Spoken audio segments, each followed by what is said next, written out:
อุ้ยเพื่อนช่วงนี้เห็นศึกษาธุรกิจสิออกเวียกไปเฮ็ดธุรกิจว่ะ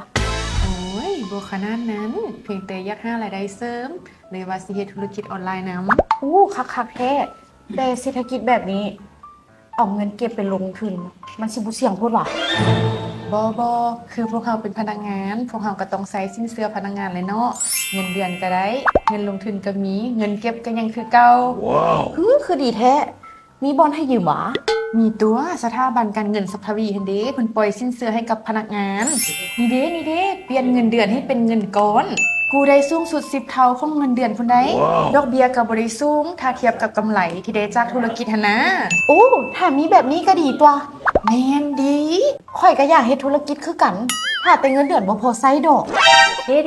ติดต่อตามเบอร์นี้เลย อู้ขอบใจหลายๆเด้อเอื้อยเป็นยังจังได้เฮาก็ต้องไปนำกันโอเคขอบใจหลายๆ